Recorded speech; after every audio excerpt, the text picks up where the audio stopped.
ಯಾವ ರೆಡಿಯಾಗೇ ಬಂದೀನಿ. ಹೂವಿನ ಯಾರಿಗೂ ಹಾಡಿನ ಮೂಡಿನ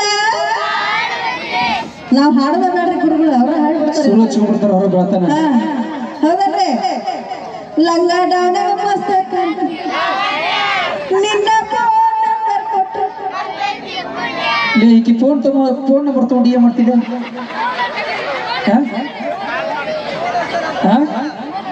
ಫೋನ್ ಹಚ್ತೀರ?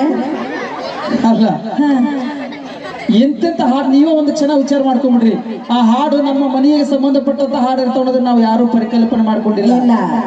ಇದ್ರ ಬಗ್ಗೆ ನಾವು ಅರ್ಥ ಮಾಡ್ಕೊಂಡಿಲ್ಲ. ಇದು ನಮ್ಮ ಮನೆಗೆ ಸಂಬಂಧಪಟ್ಟಂತ ಹಾಡು, ನಮ್ಮ ಮನೆಯಲ್ಲಿ ಅಕ್ಕ ತಂಗಿಯರ್ ಇರ್ತಾರೆ, ಹೆಣ್ಣು ಮಕ್ಕಳು ಇದಾರೆ ಅನ್ನೋದ್ರ ಬಗ್ಗೆ ನಾವು ಪರಿತಾನೆ ಇಟ್ಕೊಂಡು ನಾವು ಹಾಡ್ಬೇಕು ಅದನ್ನ. ಆದ್ರೆ ನೋಡ್ರಿ, ಅವಾಗ ನಮ್ಮ ತಾಯಿಯಂದ್ರ ಎಷ್ಟು ಜಾಣ್ರ, ಸಮಾಜದ ಓರೆ ಕೋರೆಗಳನ್ನ ತಿದ್ದುವಂತ ಹಾಡುಗಳನ್ನ, ಒಳ್ಳೆಯ ಸಂದೇಶ ನೀಡುವಂತ ಹಾಡುಗಳನ್ನ ನಮ್ಮ ತಾಯಿಯ ಜನಪದಗಳನ್ನ ಹಾಡಿದ್ರು. ಆದ್ರೆ ಇವತ್ತ ಸಮಾಜದ ಅಂಕು ಡೊಂಕುಗಳನ್ನ ಹಾಳು ಮಾಡುವಂತ ಹಾಡುಗಳು ಈಗ ಬಂದವ್ರಿ. ನೀವೇನಾದ್ರೂ ತಿಳ್ಕೊಡ್ರಿ ವಿಷಯದಲ್ಲಿ. ಅವಾಗ ನಾವು ಸಣ್ಣರಿದ್ದಾಗ ಗುರುಗಳ ನಾವು ಊಟ ಮಾಡ್ಲಿಲ್ಲ ಅಂದ್ರೆ ನಾವು ಹಠ ಮಾಡಕತ್ತಿದ್ರ ನಮ್ಮ ಅಮ್ಮ ಯಾರನ್ನ ತೋರಿಸಿ ಊಟ ಮಾಡಿಸ್ತಿದ್ಲೆ? ತೋರಿಸಿ ಊಟ ಮಾಡ್ತಿದ್ರು ನಮ್ಮ ತಾಯಿ.